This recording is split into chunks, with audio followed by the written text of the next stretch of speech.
जय हिंद दोस्तों, आप सभी का स्वागत है। तो आज हम लोग इस वीडियो में बिहार एसएससी में पूछे गए प्रश्नों का एनालिसिस करेंगे। इससे पहले कुछ वीडियो आपको प्रोवाइड किया गया है, तो वीडियो नहीं देखें तो जाकर वीडियो को देख लीजिएगा। चैनल के प्लेलिस्ट में जाना है, वहां से जाकर वीडियो को आपको कंप्लीट देख लेना है।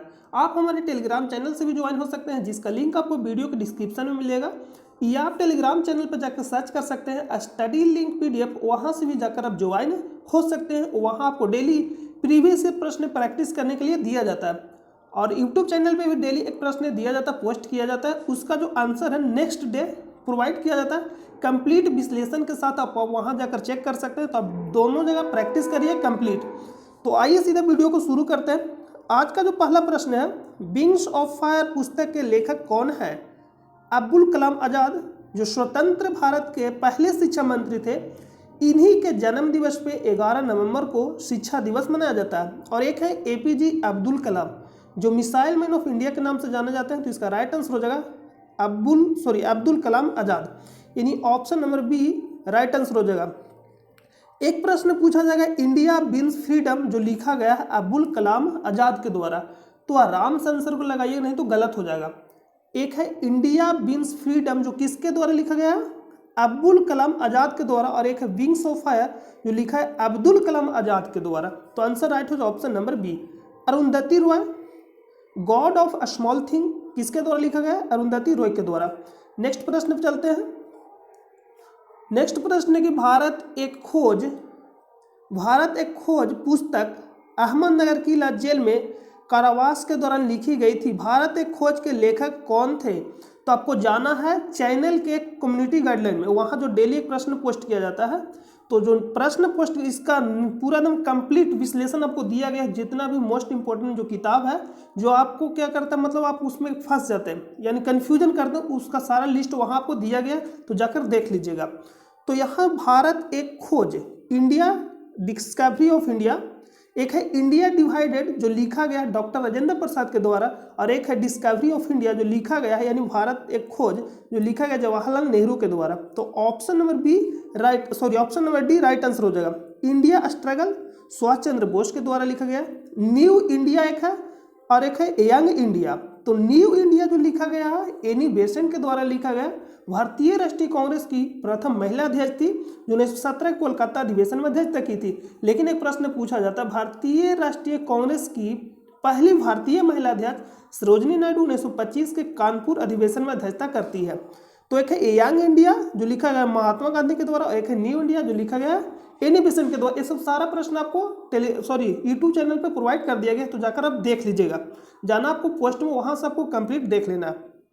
नेक्स्ट प्रश्न पे चलते हैं। नेक्स्ट प्रश्न है कि कौन सा देश sugar ball of the world, चीनी का कटोरा के रूप में जाना जाता है? तो किसे कहते हैं? क्यूबा को, ऑप्शन नंबर ए। नेक्स्ट प्रश्न पे चलते हैं। नेक्स्ट है कि जल का घनत्व किस तापमान पर सर्वाधिक होता है? तो 4 डिग्री C पे। अब यहाँ पे प्रश्न बनता है, जो घनत्व बराबर जो फॉर्मूला होता है, यहाँ पे हम आपको बता रहे बनाने के लिए कॉन्सेप्ट सीखिए। घनत्व बराबर जो फॉर्मूला होता है द्रव्यमान बटा आयतन। तो जिसको में रिलेशन निकालना होता है, उसके अलावा जो भी रहता है उसको हम हटा देते हैं। तो यहाँ पे हम क्या लेंगे? घनत्व और आयतन, यानी हम कह सकते हैं घनत्व व्युत्क्रमानुपाती होता है आयतन का। यानी घनत्व अगर बढ़ेगा, देखिए यहाँ पे हम लिख देते हैं घनत्व अनुपात, यानी किसका अनुपाती होता है? आयतन का। तो यहाँ पे हम आ लिख देते हैं आयतन का। यानी आयतन अधिक रहेगा तो घनत्व घटेगा, आयतन कम रहेगा तो घनत्व बढ़ेगा। व्युत्क्रमानुपाती का मतलब ये तो उल्टा, यानी घनत्व अधिक तो आयतन कम, और आयतन कम तो घनत्व अधिक। अब यहाँ जो है कि जल का घनत्व किस तापमान पर सर्वाधिक होता है? 4 डिग्री C पे, यानी ऑप्शन नंबर डी। तो ये भी तो प्रश्न पूछा जा सकता है कि जो जल का जो आयतन है कितना डिग्री C पे, यानी कितना तापमान पर न्यूनतम होता है? तो 4 डिग्री C पे, क्योंकि हम अभी आपको तुरंत बताए घनत्व बराबर 1 बटा आयतन। तो घनत्व अधिक होगा तो आयतन यहीं पे क्या होगा? कम होगा, मिनिमम। तो एक जो प्रश्न पूछा जाएगा कि 0 डिग्री C से 4 डिग्री C तक जाने में जो घनत्व का मान है क्या होगा? तो 4 डिग्री C तक क्या होता है कि घनत्व है जो बढ़ता है। 4 डिग्री C पे अधिकतम होता है जल का घनत्व, यानी 0 से 4 डिग्री सी तक जाइएगा तो जल का जो घनत्व है बढ़ेगा, और इसका जस्ट उल्टा क्या होगा, आयतन। यानी 0 डिग्री सी से 4 डिग्री सी तक जाइएगा तो आयतन है जो घटेगा और घनत्व है जो बढ़ेगा। यानी 0 डिग्री सी से 4 डिग्री सी तक जाएंगे तो घनत्व क्या होगा, बढ़ेगा, और जैसे ही 4 डिग्री सी से यानी 10 डिग्री सी की ओर आएंगे यानी इससे नीचे तो घनत्व क्या है, घटेगा, और आयतन क्या है, बढ़ेगा। तो प्रश्न जो पूछा जाता है पूछेगा कि 0 डिग्री सी से 10 डिग्री सी तक जाने में घनत्व क्या होगा। तो पहले तो बढ़ेगा क्योंकि 4 डिग्री सी तक घनत्व क्या होता है, बढ़ता है, और फिर 4 डिग्री सी से घटता है। तो बोलेंगे पहले बढ़ेगा उसके बाद घटेगा। यानी कहाँ तक बढ़ेगा, 4 डिग्री सी तक, उसके बाद 4 डिग्री सी से घटेगा। तो प्रश्न को आप आराम से पढ़िएगा और आंसर करिए, ये प्रश्न पूछा जाता है। तो यहाँ 4 डिग्री सी पे घनत्व अधिकतम होगा और आयतन क्या होगा, मिनिमम होगा। यहाँ पे सर्वाधिक होता है तो घनत्व अधिकतम और आयतन क्या होता है, मिनिमम 4 डिग्री सी पे। Option number D. नेक्स्ट प्रश्न पे चलते हैं। नेक्स्ट प्रश्न है कि संयुक्त राष्ट्र संघ का गठन किस वर्ष किया गया था। तो 24 अक्टूबर 1945 को, और इसका मुख्यालय कहाँ है, न्यूयॉर्क में। तो answer option number A right answer हो जाएगा 1945। इसलिए 24 अक्टूबर को संयुक्त राष्ट्र दिवस मनाया जाता है। इसका जितना भी अंग है यानी टोटल इसका 6 अंग है, सभी का मुख्यालय कहाँ है, न्यूयॉर्क में। लेकिन जो एक है अपवाद है वो क्या है, अंतर्राष्ट्रीय न्यायालय, जिसका मुख्यालय कहाँ स्थित है, द हेग, नीदरलैंड में। तो नेक्स्ट प्रश्न पे चलते हैं। Option number A right answer हो जाएगा। नेक्स्ट प्रश्न है कि भारत की आज़ादी के समय भारत के वायसराय कौन थे। भारत की आज़ादी के समय पूछा गया कि भारत के वायसराय कौन थे। तो option number C lord Mountbatten.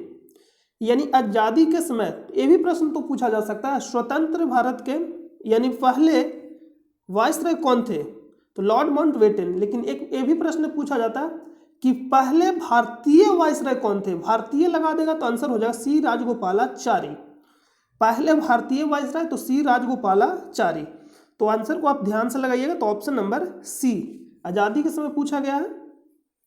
Next प्रश्न चलते हैं। करजन के समय क्या होता है, बंगाल विभाजन 1905 में।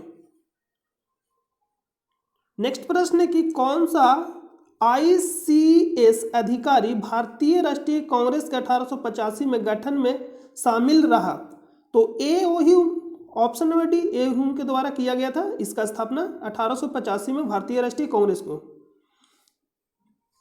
नेक्स्ट प्रश्न पे चलते हैं। नेक्स्ट प्रश्न है कि म्यांमार की नई राजधानी है। तो आंसर क्या हो जाएगा, नायपीड़ा, ऑप्शन नंबर सी। नेक्स्ट प्रश्न की तमस, यहाँ पे तमस उपन्यास के लेखक कौन है। जो तमस उपन्यास है उसके लेखक कौन है, भीष्म साहनी, बलराज साहनी, प्रेमचंद या अमृता प्रीतम। तो option number A right answer हो जाएगा। प्रेमचंद के जो कुछ किताब है उसको आपको याद रखना है, गोदान, कर्मभूमि, रंगभूमि, ये सब आप याद रखिएगा। नेक्स्ट प्रश्न चलते हैं। प्रश्न रिपीट कर गया, वर्ष 2013 से 14 में रणजी ट्रॉफी करेंट से रिलेटेड प्रश्न है। भारतीय आजादी के समय इंग्लैंड के प्रधानमंत्री कौन थे। भारतीय आजादी के समय, तो ये सब प्रश्न पूछा जाता है, भारतीय आजादी के समय इंग्लैंड के प्रधानमंत्री कौन थे। एक ऑप्शन में है यानी विंस्टन चर्चिल या क्लेमेंट एटली, यही दोनों में से कोई आंसर होगा, लेकिन आप कंफ्यूज कर जाते हैं दोनों में। एक है विंस्टन चर्चिल और एक है क्लेमेंट इटली। जो इटली है, इटली ने ही कौन बोला, Clement Italy cabinet mission Bharat भेजा था, और कैबिनेट मिशन भारत का आया था 1946 में। यानी आप ये अंदाजा लगा सकते हैं 1946 में क्लेमेंट इटली था, और जो चर्चिल है ये किसके समय था, भारत छोड़ो आंदोलन के समय इंग्लैंड के प्रधानमंत्री कौन था, विंस्टन चर्चिल। ये भी प्रश्न पूछा जाएगा। तो इसका जो राइट आंसर हो जाएगा option number C Clement Attlee. Clement Attlee अपने कैबिनेट से 3 मंत्री को भारत भेजता है, इसलिए पड़ता है कैबिनेट मिशन। कैबिनेट मिशन नाम क्यों पड़ता है, क्योंकि क्लेमेंट इटली जो रहता है अपने कैबिनेट से 3 मंत्रियों को भारत भेजता है। काल से आप याद रख सकते हैं, 3 मंत्री को क्या करता है, भारत भेजता है। तो भारत भेजता है इसलिए उसका नाम पड़ता है कैबिनेट मिशन, और कब आता है 1946 में। यहाँ पे काल से याद रखिए एलेक्जेंडर और लॉरेंस और क्रिप्स। काल से याद रखिएगा क्रिप्स, एलेक्जेंडर और लॉरेंस। ला से यानी एल से होता है लीडर भी, तो इसका जो लीडर कौन था, Alexander Lawrence, sorry Lawrence, Alexander तो अलग है। यानी क्रिप्स आया था, एलेक्जेंडर और लॉरेंस। से प्रश्न पूछा जाता है कि कैबिनेट मिशन के साथ कौन नहीं आया था, यानी कौन जुड़ा हुआ नहीं था, ये प्रश्न पूछा जाएगा। तो काल से याद रखिएगा क्रिप्स, अलेक्जेंडर लॉरेंस। इसका लीडर कौन था, यानी लॉरेंस, यानी अध्यक्ष, इसका मेन जो था लॉरेंस था। नेक्स्ट प्रश्न पे चलते हैं। भारतीय रिजर्व बैंक के वर्तमान गवर्नर कौन है? वर्तमान गवर्नर कौन है, ये भी करेंट से प्रश्न पूछा गया, जब प्रश्न यानी 2015 में जब पूछा गया था उस समय से रिलेटेड है। नेक्स्ट प्रश्न पे चलते हैं। नेक्स्ट है कि भारत के राष्ट्रीय महिला आयोग की वर्तमान अध्यक्ष कौन है? ये भी करेंट से रिलेटेड प्रश्न है। भारत और चीन के बीच पंचशील समझौता कब हस्ताक्षरित हुआ था? 1954 में। Most important option number C. Panchsheel समझौता करने का मतलब हुआ था 20 सालों के लिए गए थे पंडित जवाहरलाल नेहरू, यानी 20 सालों के लिए। तो किसी भी चीज़ को अगर जितना दिनों के लिए मांगना है उससे आप ज़्यादा मांगे, यानी अगर आपको मांगना 20 सालों के लिए तो प्रस्ताव रखे 40-50 साल, तब मिलेगा 20 सालों के लिए। तो यहाँ पे 5 साल के लिए बिल जो समझौता था पंचशील समझौता हुआ था। तो ऑप्शन नंबर सी 1954 में। नेक्स्ट प्रश्न पे चलते हैं। नेक्स्ट प्रश्न है किसके बीच हुआ था? भारत और चीन के बीच हुआ था पंचशील समझौता। नेक्स्ट प्रश्न है कि भारत में हरित क्रांति के जनक कौन है? भारत में हरित क्रांति के जनक पूछा जाएगा तो MS. Swaminathan, MS. Swaminathan, option number C. और सिर्फ यहाँ पे पूछता हरित क्रांति के जनक नॉर्मन बोरलॉग। हरित क्रांति के जनक कहने का मतलब पूरा विश्व में पूछ रहा है, तो नॉर्मन बोरलॉग अगर ऑप्शन में नहीं रहा तो लगाएंगे ही एम.एस. स्वामीनाथन। तो ऑप्शन नंबर सी क्या हो जाएगा? राइट आंसर हो जाएगा। नेक्स्ट है कि आंग सान सू की जो एनएलडी की नेत्री है किस देश से संबंध रखती है? तो ये भी करेंट से रिलेटेड प्रश्न पूछा गया है। नेक्स्ट है कि महात्मा गांधी और बाबा साहेब अम्बेडकर के बीच पुनः समझौता कब की गई? 1932 में। Option number B. पुणे के एरबादा जेल में हुआ था 1932 में। Option number B right answer हो जाएगा। नेक्स्ट प्रश्न पे चलते हैं। नेक्स्ट प्रश्न है कि गिर का वन शेरों के लिए प्रसिद्ध है या किस राज्य में अवस्थित है? गिर का जो वन है शेरों के लिए, यानी एकमात्र जो वन है एशियाई शेरों के लिए प्रसिद्ध है। कौन सा वन? गिर। और ये कहाँ स्थित है? गज से गिर और गज से गुजरात। तो ऑप्शन नंबर सी। नेक्स्ट प्रश्न पे चलते हैं। नेक्स्ट है कि प्रसिद्ध पेंटर राजा रवि वर्मा किस रियासत से जुड़े थे? प्रसिद्ध जो पेंटर हैं राजा रवि वर्मा किस रियासत से जुड़े थे? Travancore, option number B. तो आपको कमेंट करके बताना है कि त्रावणकोर कहाँ स्थित है, यानी कहाँ पड़ता है, किस राज्य में। नेक्स्ट प्रश्न है कि बिहार में बहने वाली नदियों में किसका उद्गम अमरकंटक में है? अमरकंटक से हम बोले थे आपको 3 नदी, इधर नर्मदा, इधर सोन और इधर महानदी। तो अमरकंटक से 3 नदी, तो बिहार में कौन सा नदी जाती है? सोन नदी। और कहाँ जाकर मिलती है? गंगा नदी में जाकर मिल जाती है। तो ऑप्शन नंबर बी क्या हो जाएगा? राइट आंसर हो जाएगा। नेक्स्ट प्रश्न पे चलते हैं। नेक्स्ट प्रश्न है निम्नलिखित में किसने नालंदा विश्वविद्यालय में अध्ययन किया? अध्ययन और अध्यापन दोनों किया था ह्वेन सांग, ऑप्शन नंबर बी। एक क्या था? चीनी यात्री था ह्वेन सांग, ऑप्शन नंबर बी इसका राइट आंसर हो जाएगा। यात्रियों का राजकुमार किसे कहा जाता है? ह्वेन सांग को। यात्रियों का राजकुमार किसे कहा जाता है? ह्वेन सांग। और ह्वेन सांग किसके समय आया था भारत? हा से ह्वेन सांग और हा से हर्षवर्धन, इस तरह से आप याद रखिएगा। अलब्रूनी के द्वारा एक पुस्तक लिखा गया जो मोस्ट इंपोर्टेंट किताब उल हिंद किसके द्वारा लिखा गया है? अलब्रूनी के द्वारा लिखा गया। इब्न बतूता किसके समय आया था? मोहम्मद बिन तुगलक के समय भारत ए आया था, मोहम्मद बिन तुगलक के समय। और इसके द्वारा एक पुस्तक लिखा गया रेहला जो मोस्ट इंपोर्टेंट है। मेगास्थनीज चंद्रगुप्त मौर्य के समय भारत आया था मेगास्थनीज। और कौन सा पुस्तक लिखा? Indica Megasthenes. तो इसका जो राइट आंसर हो जाएगा option number B right answer हो जाएगा ह्वेन सांग। नेक्स्ट प्रश्न पे चलते हैं कि पूर्ण स्वराज का संकल्प कांग्रेस के द्वारा कब पारित किया गया? पूर्ण स्वराज का संकल्प कांग्रेस के द्वारा कब पारित किया गया? तो 26 जनवरी 1930 लाहौर। ऑप्शन नंबर बी 26 जनवरी 1930 लाहौर। ऑप्शन नंबर बी इसका क्या हो जाएगा? राइट आंसर हो जाएगा पंडित जवाहरलाल नेहरू के द्वारा। नेक्स्ट प्रश्न पे चलते हैं। नेक्स्ट प्रश्न है, सारा प्रश्न कंप्लीट हो गया, तो मिलते हैं नेक्स्ट वीडियो में। तब तक के लिए अपना ख्याल रखिए। जय हिंद, जय भारत।